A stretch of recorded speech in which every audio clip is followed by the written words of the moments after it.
होगी बारिश वचन की, फूल खिलेगा सच्चाई का। सत्यम सत्यम सत्यम सत्यम सत्यम सत्यम सत्यम सत्यम।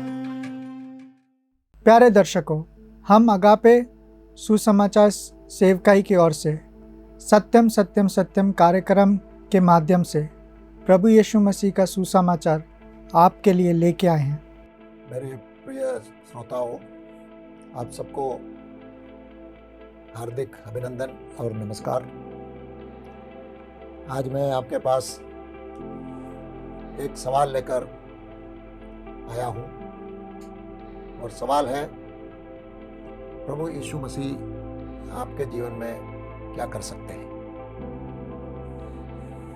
इसको आपके सामने प्रस्तुत करने के उद्देश्य से मैं एक घटना को, जो कि प्रभु यीशु मसीह के समय उनके साथ हुई, उसको पहले सुनाऊंगा।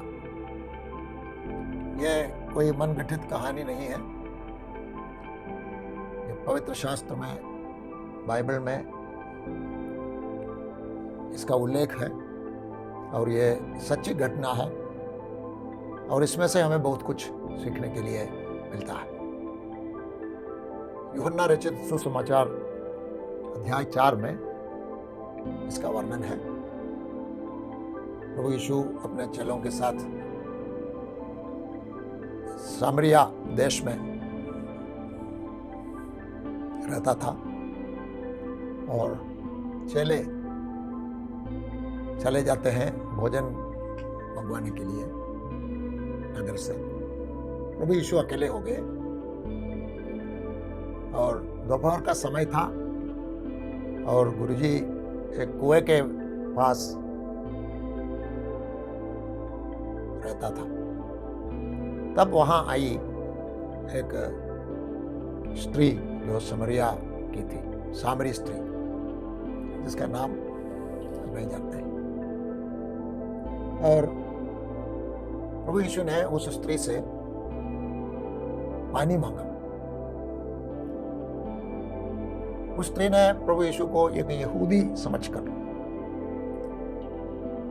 उसका उत्तर दिया, जबकि प्रभु यीशु सारी दुनिया के उद्धार के लिए आया, यहूदी बनकर आया। इनके माँ बाप यहूदी थे और यहूदियों का जो धर्म ग्रंथ माना जाता था, जिसको हम लोग पुराना नियम कहते हैं, उसको यीशु जी भी मानते थे। लेकिन उसके शायद वस्त्र पहनने के तरीके से इस स्त्री ने प्रभु यीशु को समझा था कि ये यहूदी है, यहूदी धर्म गुरु है, ऐसा कुछ। इसके साथ साथ ये स्त्री प्रभु यीशु मसीह के बारे में सोच रहे थे कि ये एक मामूली यहूदी है। जैसे कि यहूदी होने के कारण मुझे सामरी स्त्री से ये व्यवहार नहीं करना ही सकते हैं। उस समय यहूदी और सामरियों के बीच में संपर्क नहीं होता था, दूरी बना के दोनों रहते थे। जैसे आधुनिक समय हमारी इंडिया में भी जाति के नाम लेकर दूरी बना के रहते हैं लोग।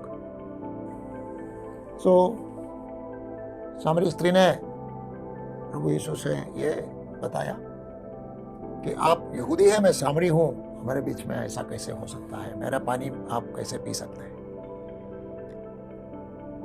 प्रभु यीशु को चाहिए था कि इस स्त्री को समझाए कि मैं केवल एक यहूदी नहीं हूं,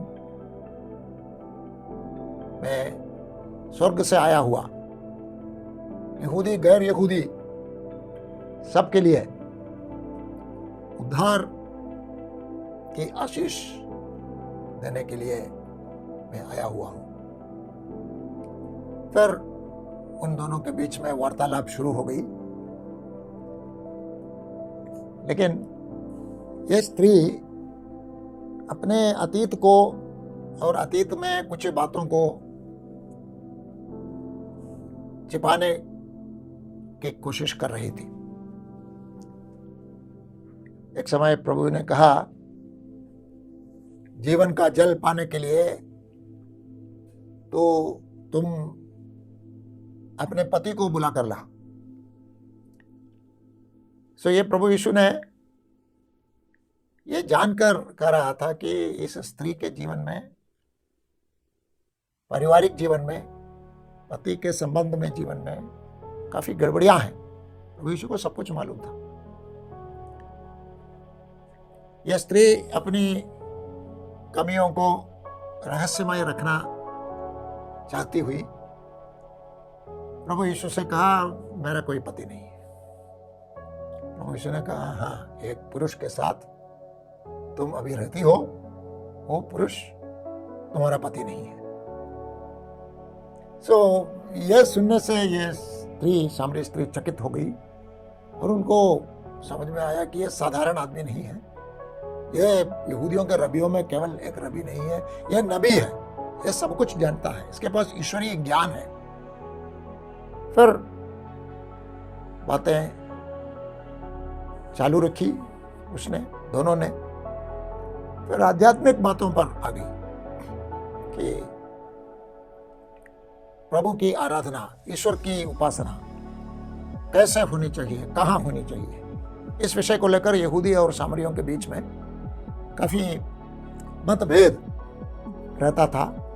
यहूदी लोग यरूशलेम और यरूशलेम के मंदिर को बहुत बड़ा महत्व देते थे, जबकि सामरी लोग अपने भूमि के अंदर गरिजीम पहाड़ पर आराधना के लिए विशेष स्थल बनाकर वहां उपासना कार्य करने वाले थे। तो प्रभु यीशु ने उसका भी उत्तर दिया, बोला, देखिए, अब आप उधर कर रहे हैं, हम इधर कर रहे हैं, और भी सच्चाई से ईश्वर की स्तुति आराधना करने वाले आत्मा और सच्चाई में होकर प्रभु की सेवा आराधना करनी है।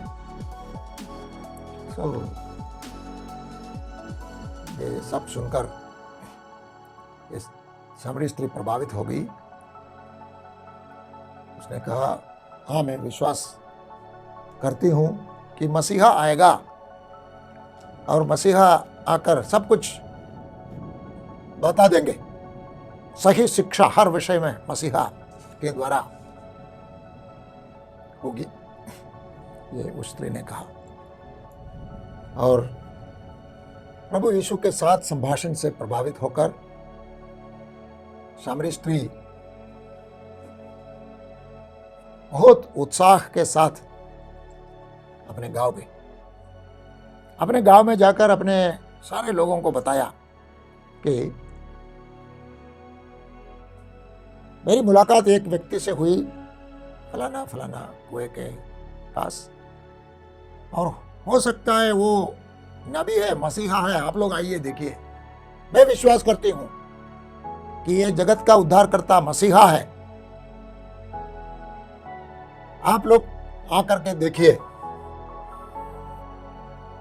इनकी बुलाहट सुनकर गांव वाले सब आ गए, प्रभु यीशु मसीह से मिले, और गांव के ज्यादातर लोग प्रभु यीशु मसीह का वचन सुनकर उन पर उन्होंने ईमान लाया, प्रभु यीशु मसीह के विश्वासी हो गए। तो यहां पर हम क्या देखते हैं? यहां पर हम प्रभु यीशु मसीह के बारे में ये देखते हैं कि प्रभु यीशु के बारे में उस समय और इस समय भी बहुत गलत धारणाएं हैं प्रचलन में। उदाहरण के लिए उस स्त्री का गलत धारणा था कि यीशु मसीह यहूदी है, तो यहूदियों को सिखाने के लिए, यहूदियों के लिए आया होगा। जैसे इंडिया में भी कई लोग सोचते हैं, वैसे ही हमारे देश इंडिया में भी बहुत लोग सोचते हैं कि ये यीशु मसीह जो है वो किसी एक वर्ग का ईश्वर है, किसी एक समुदाय के लिए है, और ये सोचते हैं कि ये इंडिया का नहीं है, विदेशी है। गलत धारणाएं बहुत हैं, जबकि इस अध्याय में साफ लिखा है कि प्रभु यीशु जगत का उद्धार करता या मुक्तिदाता है।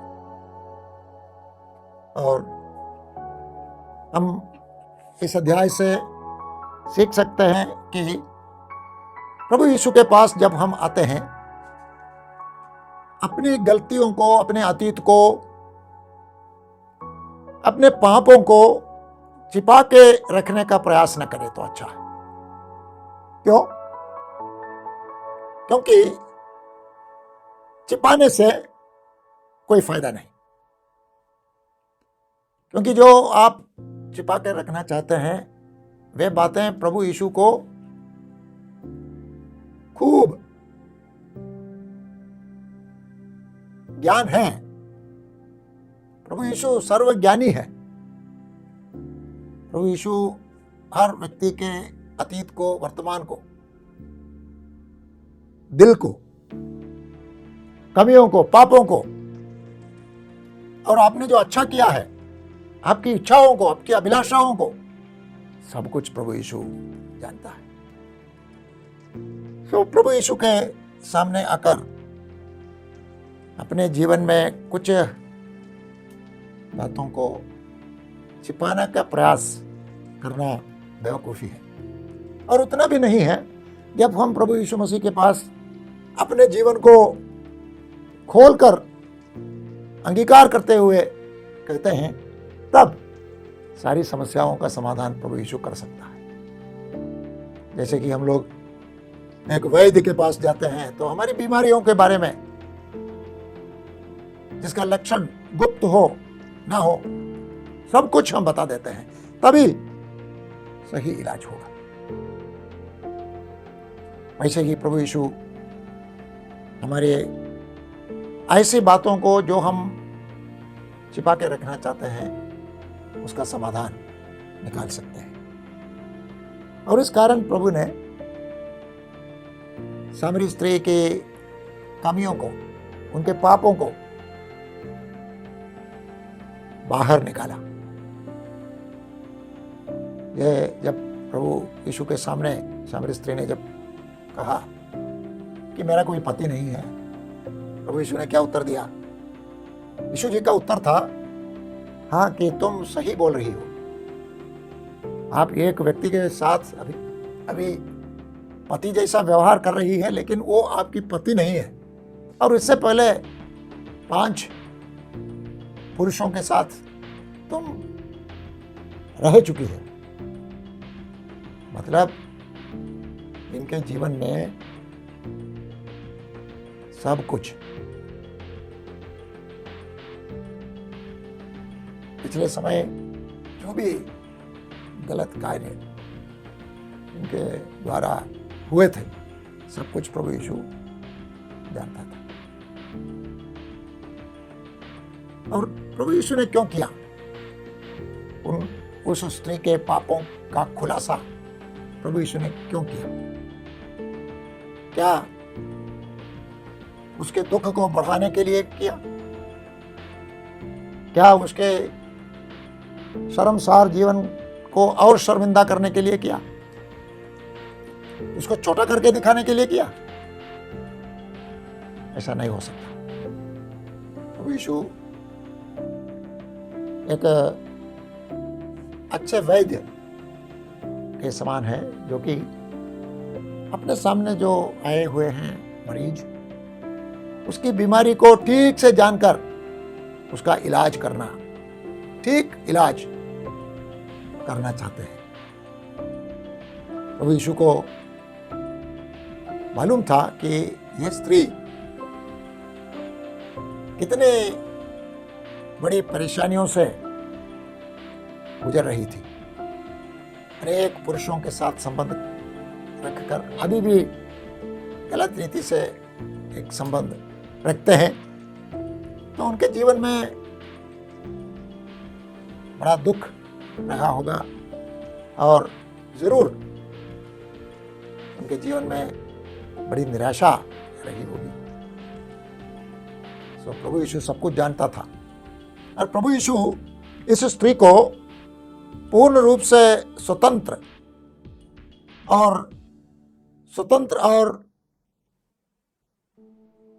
आजाद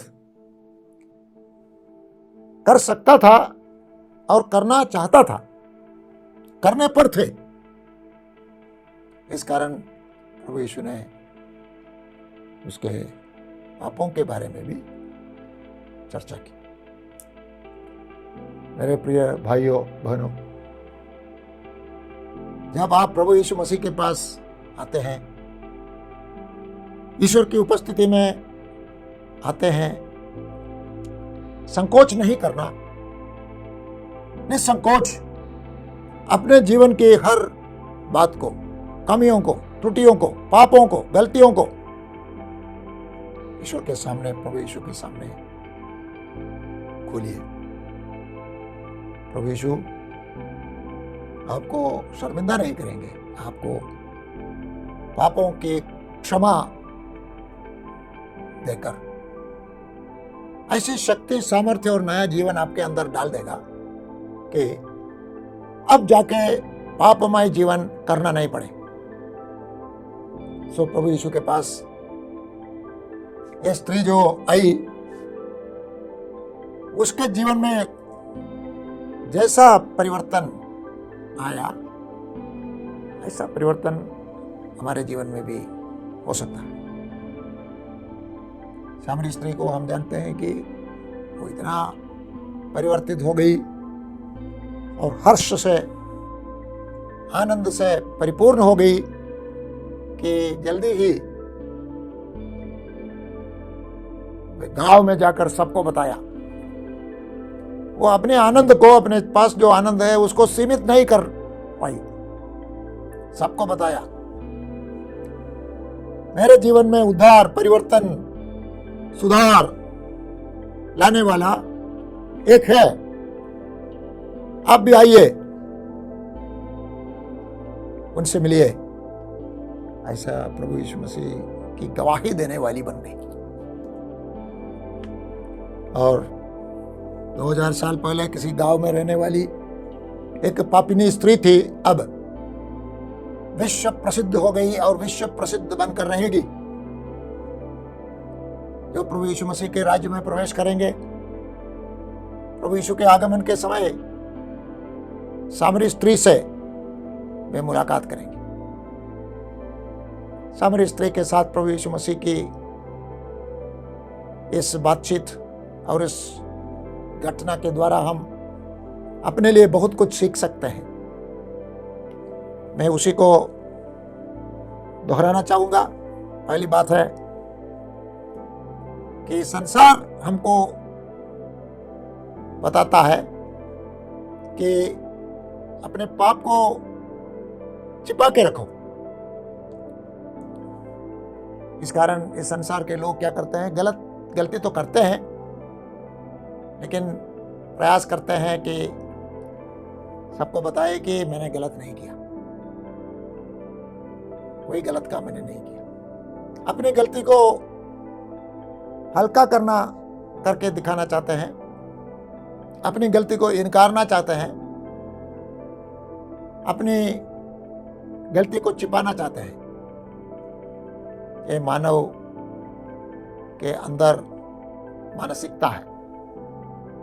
आदम हव्वा ने भी जब पाप में गिरे थे, अपने पाप को छिपाने का प्रयास किया, फिर असफल हो गए।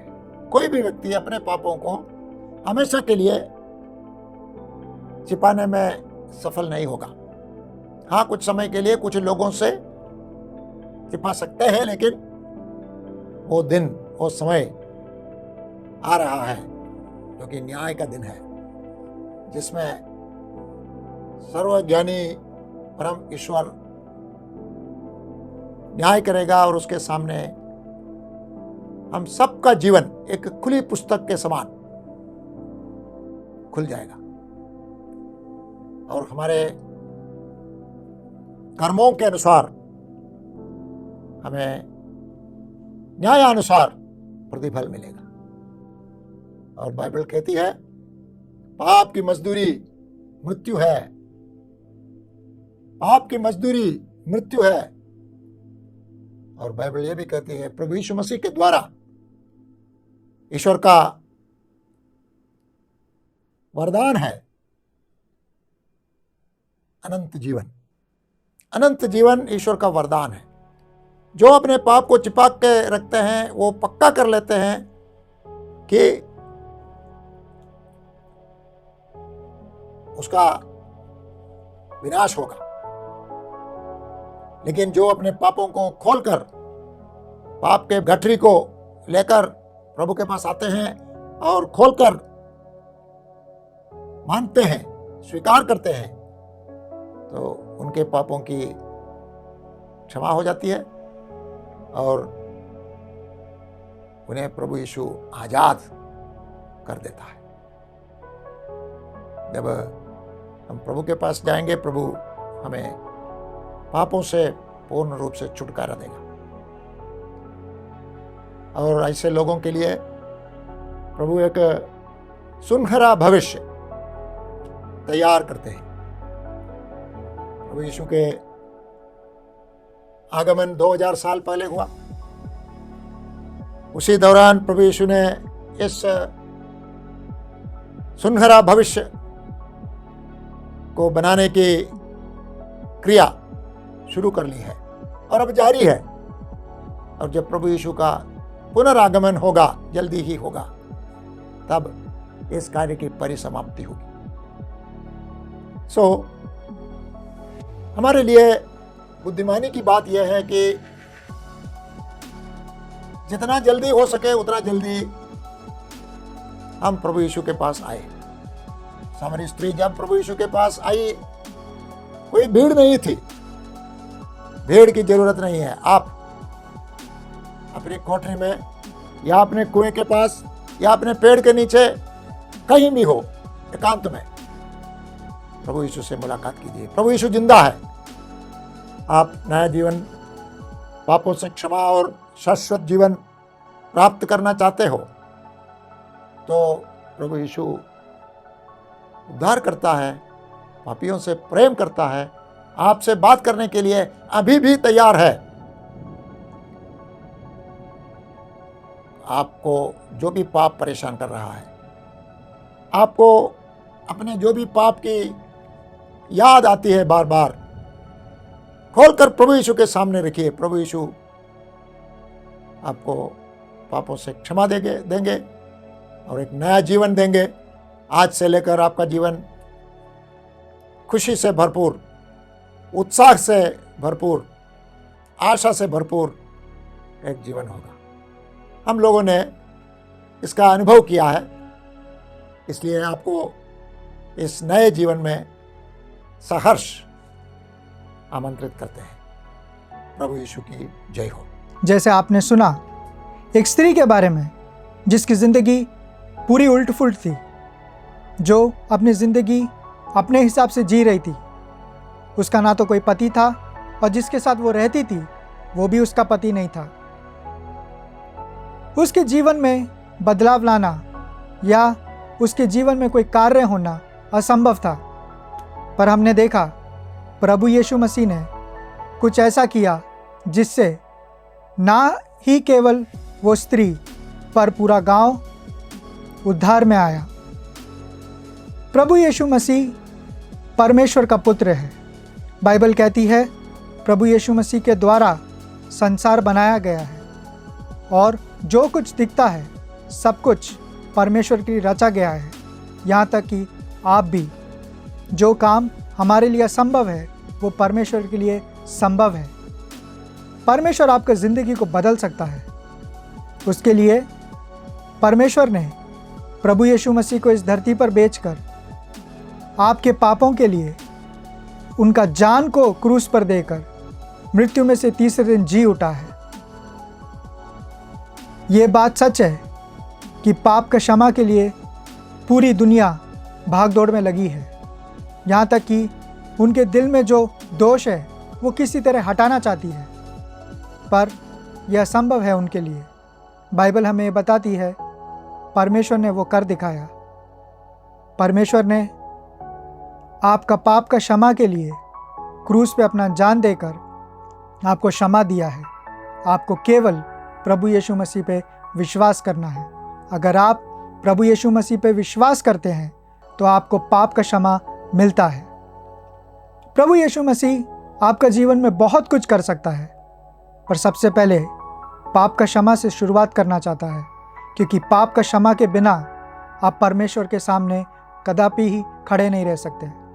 बाकी सारी चीज़ें वो आपको ज़रूरत के हिसाब से आशीष देगा, पर पाप का क्षमा होना बहुत ज़रूरी है। बाइबल में हम देखते हैं परमेश्वर ने, प्रभु यीशु मसीह ने कई रोगियों को चंगा किया है, अंधों को आंखें दी है, लंगड़ों को टांगे दिया है, मृत्यु में से लोगों को जिलाया है, पर उसका मकसद वो नहीं था। प्रभु यीशु मसीह का मकसद आपसे प्रेम करके आपके पापों के क्षमा के लिए अपना जान देना था, और वो 2000 साल पहले आपके लिए जान देकर मृत्यु में से तीसरे दिन जी उठकर आज आपसे ये कहना चाहता है कि वो आपसे प्रेम करता है और एक दिन आपको लेने आएगा। क्या आप पाप की क्षमा पाना चाहते हैं? अगर ये बात आप चाहते हैं कि आपको पाप का क्षमा हो, तो आपको केवल एक काम करना है। आप आपके कमरे में जाकर दरवाज़ा बंद करके घुटना टिकाकर आप ये प्रार्थना व्यक्तिगत रूप में कर सकते हैं। हे परमेश्वर, मैं पापी हूँ और मैं ये विश्वास करता हूँ या करती हूँ कि आप मेरे लिए इस धरती पर आकर आपका खून बहाकर मेरे पापों के लिए क्षमा दिया है। मैं आपको उद्धारकर्ता स्वीकार करता हूँ या करती हूँ। आप मेरे हृदय में आइए और मेरा उद्धार कीजिए। यीशु मसीह के नाम से मांगता हूँ या मांगती हूँ, आमीन। अगर आपने ये प्रार्थना किया है तो मैं आपको विश्वास दिलाना चाहता हूँ कि आपका उद्धार हो गया है। आइए हम लोग प्रार्थना करें। हमारे जीवित परमेश्वर, हम आपका धन्यवाद देते हैं आज के सुंदर समय के लिए जो आपने दिया।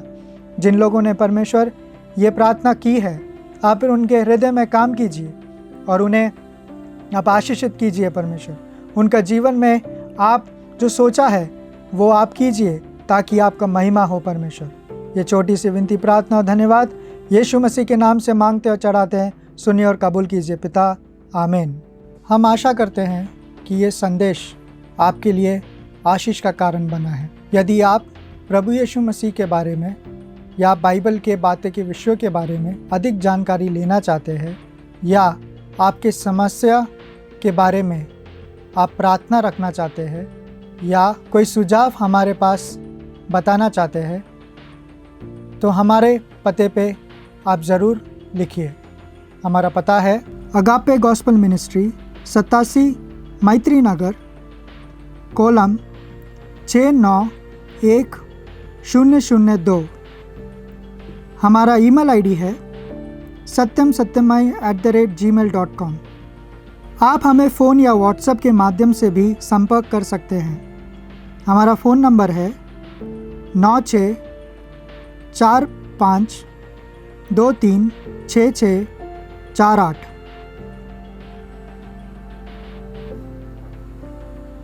जो बोला हुआ इस प्रकार के संदेश को और भी सुनने के लिए हमारे YouTube चैनल सत्यम सत्यमय या हमारे Facebook पेज सत्यम सत्यमय पर जाएं। परमेश्वर आप सबको आशीषित करे। होगी बारिश वचन की, फूल खिलेगा सच्चाई का। सत्यम सत्यम सत्यम सत्यम सत्यम सत्यम सत्यम।